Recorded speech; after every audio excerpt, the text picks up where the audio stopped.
Hey everybody, welcome back to BobkeTV. Stage 5, Paris-Nice, all done. The Breakaway doesn't ever survive. The Breakaway, they always get caught. There's no way the Breakaway is going to make it on a sprint stage, one of the few sprint stages in this year's Paris-Nice, until today. And the Breakaway made it to the finish line just by a few seconds. Andre Greipel won the sprint from the field for third, but Nils Politt and Jerome Cousin stayed away from the early Breakaway to contest the stage win. It was Jerome Cousin of the French Direct Energy team that's already had a stage win. He'll get the King of the Mountain jersey also, by the way. Sitting on the wheel for the majority of the entire Breakaway, and especially in the closing miles. And Nils Politt just absolutely pulverizing the field, and they never caught Nils Politt.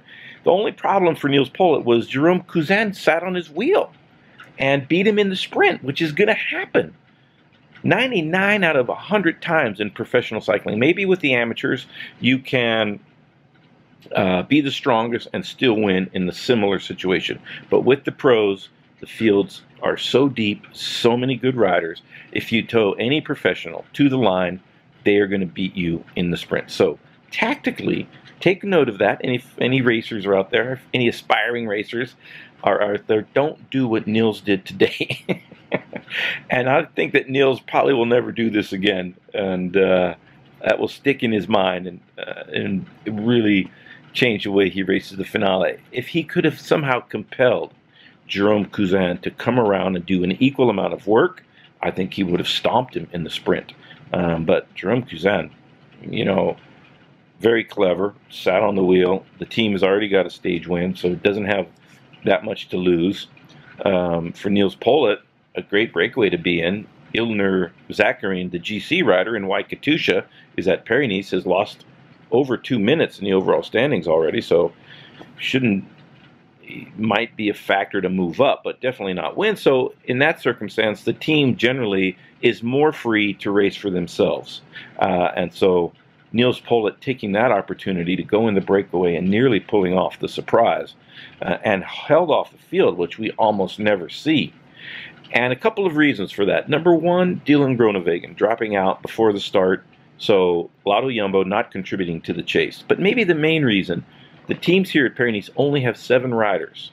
So a team like Quick-Step would presumably be able to chase down just about any breakaway.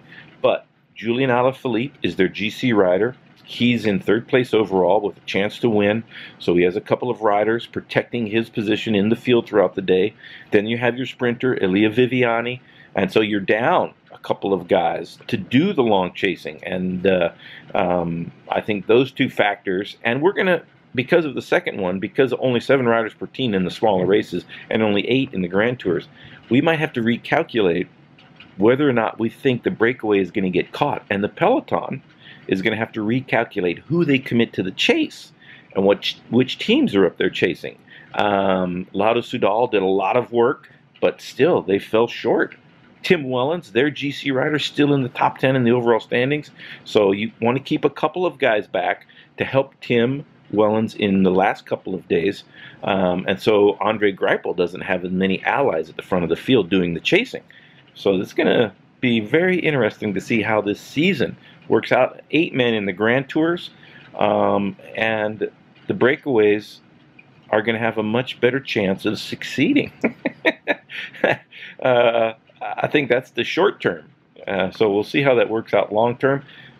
The peloton should be able to make a pretty quick adjustment, and I think we might still see the same percentage of breakaways succeeding, which is almost 0 in the near future. But until the peloton figures that ratio out, big chance for the breakaways to stay away. Starting again, by the way, tomorrow. 4 Category 2s and a Category 1 before the finish, not a mountaintop finish per se. Last climb tops out, and then it's a flat-ish run into the finish line. No changes in GC. Tomorrow, unless you have a big crisis, I think the change in the GC doesn't come until Saturday. is my instinct. Could all change tomorrow. If Wellens goes on the attack, if the Izagirre brothers go on the attack, if Julian Alaphilippe goes on the attack, it'll be tough for Luis Leon Sanchez to stay in the yellow jersey. If Sky goes on the attack with Haynau or De La Cruz, or just around the top 10, Haynau in 9th place overall, then forget about it. And it's going to be absolute pandemonium. All hell's going to break loose. And that would be a fun thing to see. So let's hope that that happens. I think they'll probably wait till Saturday, is my instinct, like I said, but you never know in professional cycling, and once the big guns start firing, all hell will break loose. Luis Leon Sanchez in the jersey. The breakaway survives. Not a lot of change in the overall standings. The top 10 stays pretty much the same as it is today, is my prediction, but my hope is that all the aforementioned GC riders start attacking like crazy, and we see a big shakeup in the overall standings. And then Saturday and Sunday, even more changes. We'll see. We'll see what happens. It's going to be a great rest of the Pyrenees to watch. And thank you for tuning in to these recaps. Comments, please share what your feelings are, and as long as the language is clean, reasonable, it should be a great rest of Pyrenees. And subscriptions, please keep them coming. You can follow me on Facebook and Twitter. Thanks a lot, everybody.